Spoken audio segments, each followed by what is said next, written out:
So far we have started with creating the Spark context using Spark session object. Then we have gone to the details about reading the data from files into the data frames, and also we have explored the functions to manipulate the data on top of the data frames. Now let us understand how we can write data frames to different file formats in the underlying file systems. All the batch write APIs are grouped under write, which is exposed to data frame objects.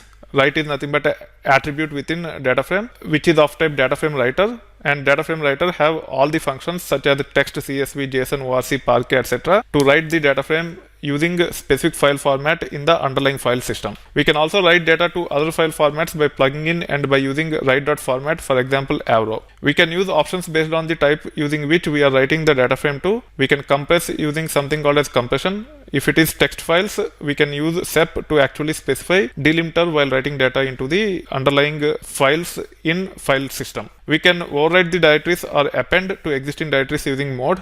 Let's create copy of orders data in Parquet file format with no compression. If the folder already exists, we'll be overwriting it. We'll actually explore those options in a moment. When you pass options, if there are typos, then options will be ignored rather than failing. Be careful and make sure that output is validated. So we'll be using options as part of writing our data frame into files. Many times we might have typos when we pass certain values as part of those options. If there are typos, they will just be ignored. They will not be running into any errors. So keep in mind that there are no typos when you use options. By default, the number of files in the output directory is equal to number of tasks that are used to process the data in the last stage. However, we might want to control number of files so that we don't run into too many small files issue. We can control number of files by using something called as coalesce. It has to be invoked on top of data frame before invoking write. We will get into those details in action as we proceed further. First, let's create the Spark session object by name Spark. Then we'll be performing these tasks. First, let me clean up the RetailDB folder in my user space, which is nothing but /user/itversity/RetailDB, and then we will actually write the code to read the data from public RetailDB orders into this location using Spark APIs. Let's delete the folder. Now the folder is deleted. I'm able to create the data frame from this location. In this case, we do not have header, and hence I have to remove this, otherwise it will ignore one of the records, which I don't want to. Now I should be able to run this, and the data frame will be created with name orders. As the data frame is created, we can validate by saying orders.print schema. You can see the schema here. You can also preview the data by saying orders.show. Let me say orders.show here, and we should be able to see 20 records here. We can also get the count by saying orders.count. We should see 68,883 records. Now we can use this piece of code to write the data frame by name orders into file system under this location.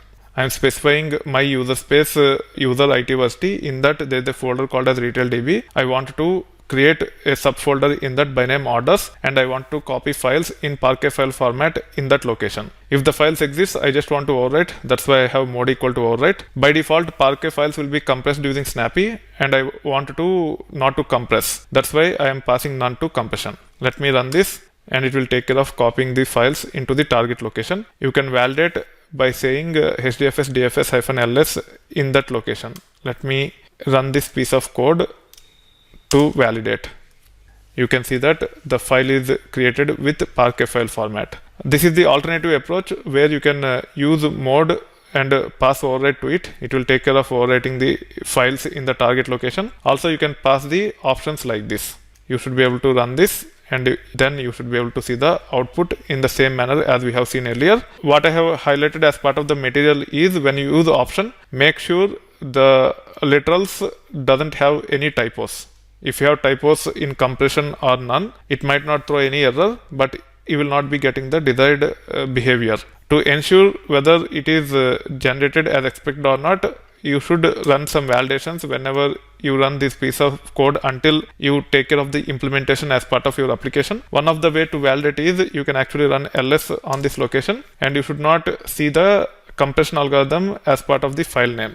It should be just .parquet. If you see snappy in between, that means data is not compressed as expected. You can also use format like this, Using format, you should be able to pass any standard file format using which you want to write the data in the target location, and you should be able to use save in tandem with format to save the files in the target location. This is another approach where we should be able to write the files in Parquet file format by passing the target location to save. Either we can directly say write.parquet and specify the location, or we can say write.format, specify the format, and then save, and we should pass the location to save. Let's run this, and again we can validate using this hdfs dfs-ls command once the write is done. As we are using mode overwrite for all these similar writes, every time it is overwriting the existing files. You can observe the timestamp and see if it is changing or not. As part of the previous run, it is showing 755.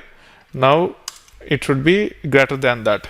You can see it is 756. This is how you should be able to write the data frame into the file system using specific file format. In this case, we have used Parquet as the file format, HDFS as the file system. Let's perform another task. We'll be reading order items dataset from public RetailDB JSON order items. In this location, the data is in JSON format. We want to write this data to pipe delimited files using gzip compression. The target location for this task is nothing but /user/my-username/RetailDB/order items. Once the data is copied, we need to ensure that it is validated so that the behavior is as expected. When it comes to writing files into the target location, either we can overwrite, which we have seen earlier, or we can ignore, or we can append, or we can error out. The default behavior is erroring out. Earlier we have seen how to overwrite. Now we will see how to ignore if the target location already exists using mode. Also, we'll be writing the data to one file. For that, we'll be using coalesce. Don't worry too much about the execution part of coalesce. We'll be covering that at a later point in time. For now, we'll just understand how to use coalesce to ensure that the data is written to one file by passing one as argument for coalesce. In this case, to read the JSON, we can use spark.read.json, and we can pass the path, which is nothing but public RetailDB JSON order items. We should be previewing the data by saying order items.show. We can also print the schema by saying order items.print schema. It contains 6 columns. You can see it here. You can also get the count just to ensure that all the data is properly copied into the target location at a later point in time. This should return 172,198 records. You can see the output is 172,198. Now to write to target location using CSV, we can use format of CSV like this and then say save, or we can also say CSV directly. To make sure that data is compressed, we can say option compression gzip, and we want to save into CSV file format with pipe as delimiter, and that can be passed using SEP like this. This will take care of writing the data from our data frame into the CSV files with pipe as delimiter with gzip as compression algorithm. Let's run this and then we will validate. As it is successfully run, I should be able to validate by looking at the file properties. For that, I can run this command. Let's see the timestamp and also the extension. The timestamp is 806 and the extension is nothing but csv.gz, which means the files are compressed. Now, you can also run in this approach. This is alternative approach using keyword arguments where we are passing mode as overwrite like this and compression as gzip. If you run this, it will actually overwrite the existing files. You can validate by running this, and you should be able to see the both timestamp as well as the extension to validate. When it comes to timestamp, it is 811. The size is same. Extension is csv.gz. So the files are overwritten. In case if you want to ignore, you can change it to ignore and then run this and then run this to validate. This time the timestamp will not change. This is how you should be able to validate whether the behavior is as expected or not. If you want, you can also use append. It will take care of appending the files to the existing location. You will see 2 files now. You can run this and you should be able to see the 2 files. You can also use error. If you use error, it will just fail if the files already exist in that location. It actually looks at the folder itself. If the folder exists, it will just fail. You can see it is erroring out here. Now, as we have messed up with the data, I just want to overwrite before concluding this topic, and hence I am using mode equal to overwrite, and I will be running this, and then I can run this to ensure that we have only one file with CSV and GZ extension to confirm that the JSON data which is in RetailDB JSON order items is copied to RetailDB order items in my user space with CSV as file format and gzip as compression algorithm. This is how you should be able to write the data frames into underlying file systems with appropriate file formats depending upon your requirements.